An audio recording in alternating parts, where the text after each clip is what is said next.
తెలంగాణ ప్రభుత్వానికి big shock తగిలింది.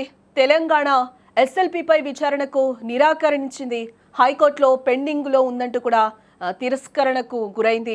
Merits ప్రకారమే విచారణ చేయాలంటూ కూడా సూచనలు జారీ చేసింది. కోర్టు పాత రిజర్వేషన్లతో ఎన్నికలకు వెళ్లొచ్చని కూడా సుప్రీం తేల్చి చెప్పింది.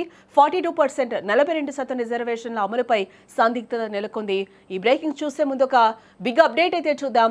హైదరాబాద్ ముద్దల్లో ఉన్న బెస్ట్ ప్రాపర్టీస్ అన్నింటినీ ఒకే వేదికపైకి తీసుకొస్తుంది సుమన్ టీవీ. అక్టోబర్ 18, 19వ తేదీన హెచ్ఎస్సిసి నోవాటలో జరిగే సుమన్ టీవీ ప్రాపర్టీ ఎక్స్పోలో best flats, villas, open plots, Deepavali offers and discounts తో అందుబాటులో ఉంటాయి. మీరు విజిట్ చేసి ప్రతి గంటకి ఒక గోల్డ్ కాయిన్ గెలుచుకునే అవకాశం కూడా ఉంటుంది.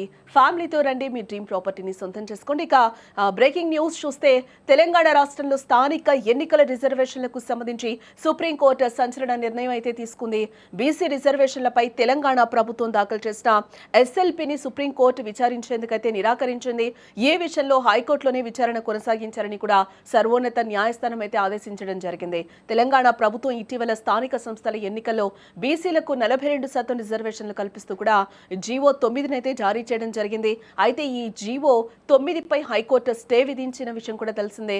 ఈ నేపథ్యంలో హైకోర్టు స్టేను సవాల్ చేస్తూ తెలంగాణ ప్రభుత్వం సుప్రీంకోర్టులో ఎస్ఎల్పీ దాఖలు చేసింది.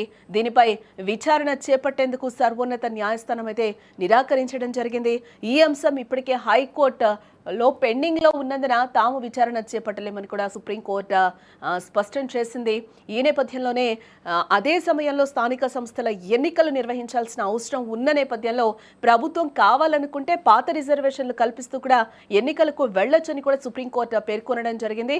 దీనివల్ల ఎన్నికల ప్రక్రియ ఆలస్యం కాకుండా ఉంటుందని కూడా సూచించడం జరిగింది. తెలంగాణ రాష్ట్రంలో బీసీ రిజర్వేషన్లపై హైకోర్టు స్టే కొనసాగుతున్నందున ప్రస్తుతం 42% రిజర్వేషన్ల అమలుపై సందిగ్ధం నెలకొంది. తెలంగాణ ప్రభుత్వం ఈ విషయంలో త్వరలో ఎలాంటి నిర్ణయం తీసుకుంటుందో కూడా వేచి చూడాలి.